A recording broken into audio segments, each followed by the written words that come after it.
শ্রীমঙ্গলের অন্যতম প্রধান প্রাকৃতিক আকর্ষণ হল এখানকার মাইলের পর মাইল বিস্তৃত সবুজ রাবার বাগান।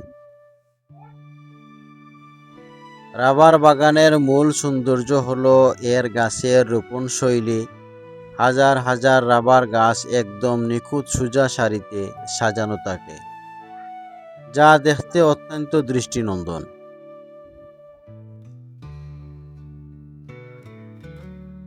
আসসালামু আলাইকুম প্রিয় দর্শক, আমরা শ্রীমঙ্গল ঘুরতে ঘুরতে এখন চলে আসলাম রাবার বাগানে। এই রাবার বাগানের ভিতরে রাবারের অনেক গাছ আছে। প্রত্যেকটা গাছের মধ্যে এক একটা বাটি ঝুলানো আছে। আর এখানে 2-4 দিন পর পর এই রাবারের কোষ সংগ্রহ করা হয়। কোষ সংগ্রহের মূল কাজ শুরু হয় ভোর 4টা থেকে সকাল 7টা পর্যন্ত।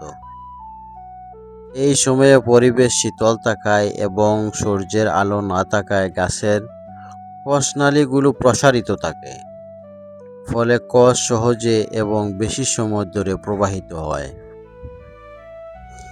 বিশেষ এক ধরনের বাঁকানো ও ধারালো ছুরি দিয়ে গাছের কাণ্ড ও বাকলের উপর থেকে নিচের দিকে একটি তির্যক বা ঢালু লাইন করে মাত্র 1 থেকে 2 মিলিমিটার গভীর করে কাটা হয়। কাটার পর যেখানে ঢালু লাইনটি শেষ হয়েছে সেখানে একটি ছোট অ্যালুমিনিয়াম বা প্লাস্টিকের তৈরি চ্যানেল বা পথ জুড়ে দেয়া হয়। এর ঠিক নিচেই একটি মাটির বাটি, নারকেলের মালা বা প্লাস্টিকের কাপ ঝুলিয়ে দেয়া হয়, যাতে ফুটা ফুটা কোষ সরাসরি বাটিতে জমা হতে পারে। আর এইভাবে প্রত্যেক দিন প্রত্যেকটা গাছের রাবার সংগ্রহ একত্রিত করে প্রসেসিং করে মেশিনের মাধ্যমে রাবার তৈরি করা হয়। শ্রীমঙ্গলকে বলা হয় চায়ের রাজধানী। বাংলাদেশের সবচেয়ে বেশি চা বাগান এই অঞ্চলেই অবস্থিত।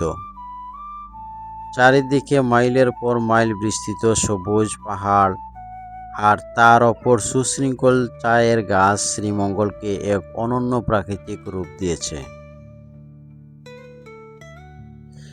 শ্রীমঙ্গলের চা বাগানগুলোর মূল সৌন্দর্য হলো এর ভূপ্রকৃতি। সমতল ভূমির পরিবর্তে এখানকার চা গাছগুলো ছোট বড় পাহাড়ি টিলার ডালে রোপণ করা হয়। দূর থেকে দেখলে মনে হয় পুরো পাহাড় জুড়ে কেউ সবুজ মখমলের গালিচা বিছিয়ে রেখেছে। চা গাছের তীব্র রোদ থেকে রক্ষা করতে বাগানের ভেতরে সুনির্দিষ্ট দূরত্ব কড়ই বা নিম জাতীয় উঁচু ছায়া বৃক্ষ রোপণ করা হয়। এই উঁচু গাছ এবং নিচু চা গাছের কম্বিনেশন বাগানকে এক চমৎকার গভীর অরণ্যের রূপ দেয়।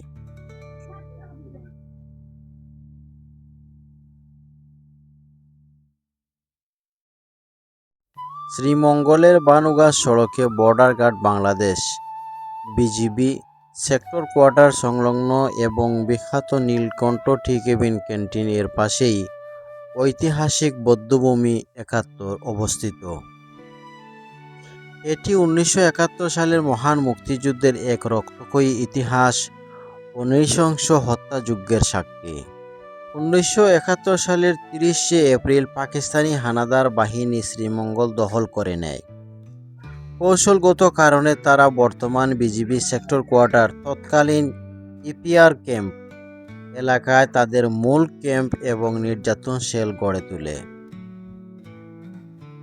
71-এর মে মাস থেকে শুরু করে 5ই ডিসেম্বর শ্রীমঙ্গল স্বাধীন হওয়ার পূর্ব পর্যন্ত পাকিস্তানি সেনারা এবং তাদের স্থানীয় দোসররা পুরো মৌলভীবাজার জেলা থেকে মুক্তিযোদ্ধা, স্বাধীনতাকামী সাধারণ মানুষ এবং নিরীহ চা শ্রমিকদের ধরে এনে এখানে নির্মমভাবে নির্যাতন করত।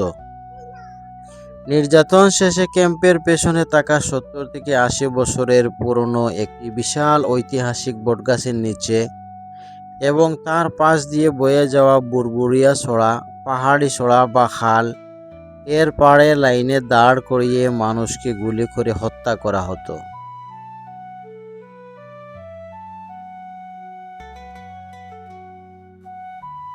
শত শত মানুষের লাশ এই সড়া এবং সংলগ্ন নিচু জমিতে মাটিচাপা দেয়া হয়েছিল।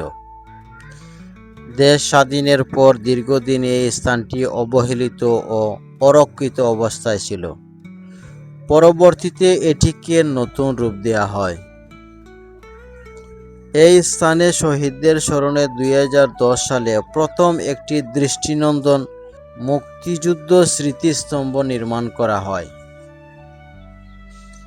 2013 সালে বধ্যভূমি প্রাঙ্গণে উন্মোচন করা হয় এক বিশাল মুক্তিযুদ্ধের স্মারক ভাস্কর্য, যার নাম দেয়া হয় মৃত্যুঞ্জয়ী 71।